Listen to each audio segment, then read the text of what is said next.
Итак, у меня сегодня опять очередной автомобиль на ремонте, и опять у него легкая была неисправность.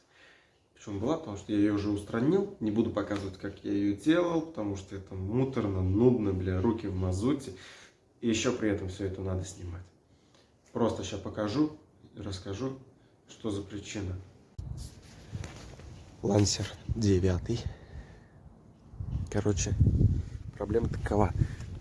Просто вот так поснимаю, блядь, ветер на улице. Давайте вот так стану, за собой спрячу телефон. На 2000 стучит что-то в двигателе. Слышно, что стук идет из клапанной крышки, но откуда-то вот отсюда, вот, то есть не снизу. Стук может идти либо с коленчатого, либо с распредвала.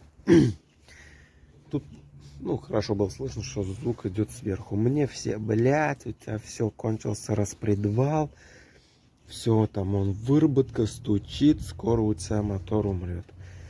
И суть это началась после капитального ремонта двигателя. И вот он только прошел капиталку, и сразу появился этот стук.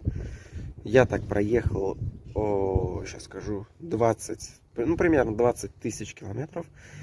Но меня как бы ничего не смущало. Я ездил, менял масло, все нормально. И он ехал хорошо. То есть ничего меня не смущало. Ну, просто мне уже надоел этот звук, и я решил его устранить. Снимаю клапанную крышку. И что мне нравится вот в этих двигателях, чтобы снять коромысло, не нужно снимать распредвала. То есть все остается на месте. То есть вот это мне прям понравилось. То есть не нужно трогать ни меткий ГРМ, ничего. Просто болтики открутил, одну сторону снял, болтики открутил, другую сторону снял. Переворачиваем их и проверяем гидрокомпенсаторы, нажимая на них.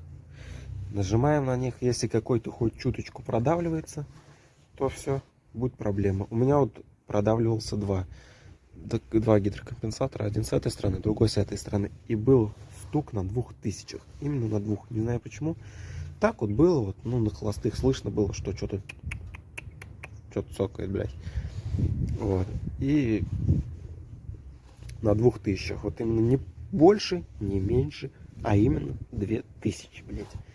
2, сука. Меня вот это, конечно, раздражало очень сильно. Сейчас я все убрал. Восстановил гидрокомпенсаторы. Ну, как я уже сказал в начале видео, я это не снимал, потому что, блядь, это муторно. Ну и в интернете есть ремонт гидрокомпенсаторов, как их ремонтируют. А я просто говорю, почему на 2000 может стучать в двигатель. Какая может быть проблема. Ну, как я сказал, у меня было гидрокомпенсаторы. Ну и в остальных случаях тоже. Потому что там кто-то говорит, блядь, что ты втыкаешь-то? Распредвала, не распредвала. Не знаю. У меня, то есть, все было элементарно. Просто полчаса, час не торопясь, все сделаешь, все прочистишь, все клапана установишь, клапана для гидрокомпенсаторы. И все. Если он, конечно, уже там, ты его вытаскиваешь, а он уже разобранный, то, конечно, восстанавливать там нечего. Просто его выкидываешь, покупаешь себе новый. Ну а я просто почистил их, помыл, залил, заправил их. Все, они стали жесткие. Я их поставил, собрал, все. Звук изумительный. Все, кому было полезно, познавательно, ставим лайк, коммент. Всем пока.